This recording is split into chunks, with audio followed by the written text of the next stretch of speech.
2012, I'm very happy to present Fairmount to you. As you know, we ended up with 18 townhomes on the site, 3.9 million in ARA funding. This was the competitive funding, you all know about it.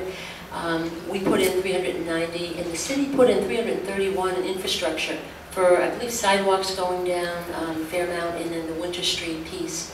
I have to say we anticipate Platinum LEED certification, which is the highest environmental certification that you can receive. This is an upward mobility site. I'm not talking extensively about programming. In the back of your folder, I've put details about it, but essentially any resident who agrees to live here must agree to participate in self-sufficiency activities. Every single adult in that household. They can't smoke because it's green in the units. And so it's really a special place, and we'll be having an opening that I hope you can attend soon. Maple Hills, this was Steiner, this is up on North Chamberlain. You helped us here in the site preparation. You gave us $250,000 and we used capital fund to get ready for the work. The neighborhood asked that it look like the Oaks, so we're having almost an identical model. In fact, that's the Oaks picture, but we put it there because that's what we think it's going to look like. Again, you'll see RHF, you'll see Light C, and this was actually 4% tax credit, so we weren't able to turn as much money as we would have with a 9% deal. You see a bit of capital fund, and again, Green Spaces came in and helped us with $40,000. We anticipate LEED certification, and again, this is an upward mobility site, and check out the back, those are all the rules around upward mobility. So, how much do people want to live in these smaller developments that are brand new? A lot of people did. We did a lottery because we expected huge numbers, and we actually received fewer than we thought. We got 600. I was ready for 3,000 people to bang down our doors. So we got 600 applicants. We have drawn 100 for screening. A lot of people are screening out because they're only a onesie, and we don't have any one-bedroom units at the site. But it's exciting. One of the first person to come out of the hat, I'll tell you this because I thought it was cool, was a family of Iraqi refugees, and all adult members in the household are working, and the soon-to-be adult children are all in school, and they just cried the day that they came in. It was great. On the horizon, about a week ago, Naveed Ninhas and Mike Sabin put in a new application for Cromwell Hills. It's a 9% low-income housing tax credit proposal. We're proposing to put in 1.5 of our capital fund for a total of 4.8. Cromwell is out through the Wilcox Tunnel. I'm not sure if you know where it is, out near Vulcan.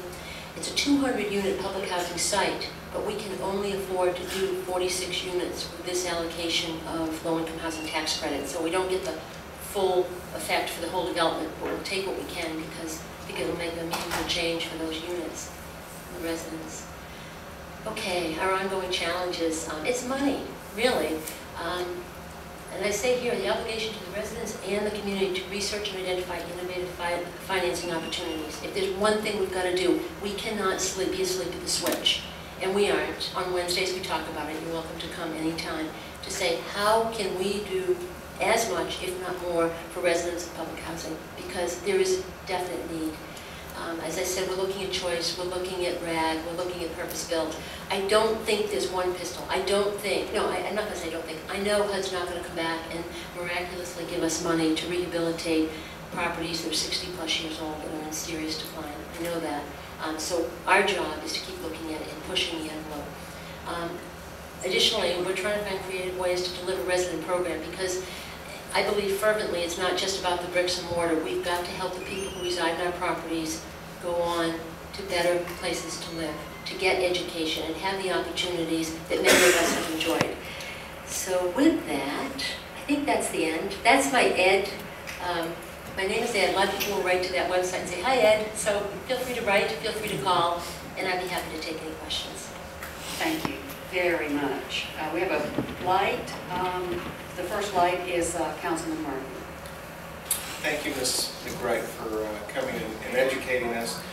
One of the things that I thought was interesting, you showed the chart of the units, the low-income public housing units, and it was a chart that you started at, it's in very fine print on my paper here, but it started, I believe, in the 20s, and it brought us all the way to current.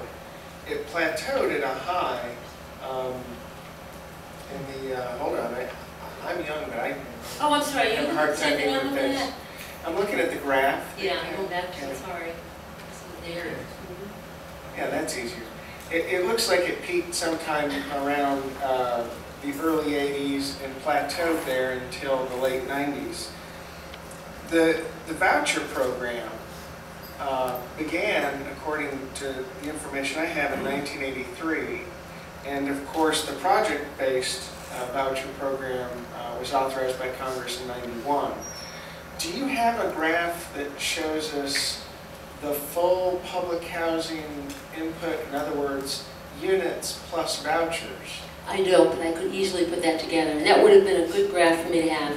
I think the Section 8 program began in the early 70s, maybe not in Chattanooga. I don't know what. It did, but Here. it was in a different animal, the voucher-based program, from what I saw. Oh yeah, the voucher, it was the certificate program, the voucher program, and then the voucher program morphed and absorbed the certificates in the 90s, yes. Right. So that's one of the things that's interesting, to me at least, and by my math, we have 6,403 total units if you add all our vouchers plus all our units. Is that correct? Or sounds about right? Close. I don't have it on my fingertips. And you expect additional vouchers with the closing of Tubman, so next year you expect that number to be 6,633 total units. Actually before year end, yes. Before year end. So that would be units plus the vouchers, which obviously is leveraging the private sector to help house people. That's interesting to me, and you know, just it's good for us to do this math, because for every 10 public housing units we see in a traditional setting, there are presently 11 people staying in a privately owned residence with the help of a voucher. And according to my math, that will soon be, for every 10 units of traditional housing, there'll be 12 privately owned units. And that's an interesting psychometric to keep in the back of our mind as we talk about housing for people, that it's not as concrete, it's not as easy for people to visualize. You know, we see a Tubman site, and that's very easy to visualize. It's not as easy to visualize the fact that folks may be living all around us where they chose. They are, and we don't want to visualize that. The housing choice, emphasis on the word choice, is to give people the opportunity to move in the neighborhoods they desire, and we hope it is as invisible as possible. You know, we keep it very quiet. We don't shout it to the high ceilings if somebody isn't a participant, and I think it's great if we can do it that way. Thank you very much for educating me. Thank you. That's a really insightful comment. I've heard Councilman Murphy say this often, and that is, just as the occupancy falls in the traditional public housing, the occupancy in the voucher program accelerates. That's good. The next light came in from Councilman Russell Gilman. How you doing? Good. On vouchers, do vouchers expire once you get them? Once you get one? They're renewed every year. You come in for recertification. The only time that one would lose a voucher would be if they violated the family obligations, or if someone's income gets high enough where we're no longer paying any HAP, then they're allowed to stay on the program for 180 days from the date that they reach that mark, and then they would lose their voucher. So if I heard something from myself, making a voucher, how long would that last? Okay, I see. I'm on the different end. At the time of issuance, how much time do you have to lease up? We initially give people 60 days to find a unit. And they are to track their efforts in finding a unit. If they come in and they say, look, I've gone here, and I haven't been able to find anything, we can extend that for another 30 days. And I believe we will, in certain instances involving people with disability, we're looking for certain types of units to accommodate disabilities, we'll go up to 120 days. But yes, there is a time certain when you have to find a unit. So if they don't find it, they lose their voucher, correct? Yes, they would forfeit their voucher. And if there's a, say for example, a facility they're looking for, do y'all have to give them opportunity to give them help to find, you got places they can go, say, well, these are the areas that will take these vouchers, 1 bedroom, 2 bedroom, 3, 4, whatever? That's a great question. Our staff has done a terrific job in trying to link voucher holders from Tubman with landlords. And one night we decided to try something we hadn't tried before. We invited every landlord on our program to come to our big multi-purpose room, and I kind of sat there with my fingers crossed, not knowing how it was going to go. And we invited Tubman residents to come. And somebody said, come on, you got to come in, it's time. And I walked into an absolutely full multi-purpose room. And in that very instant, several of our tenants linked up with landlords. We have a staff who is actively working relocation every single day. I think Miss Ann Martin is here in the audience. She works individually with every resident. So if someone wants to live in, say, in Elmo, pick a neighborhood, we will reach out to all of our contacts that we know there, even landlords who may not be advertising units right now, saying, hey, we've got a good person. So there's a lot of individual help being afforded the residents in Tubman.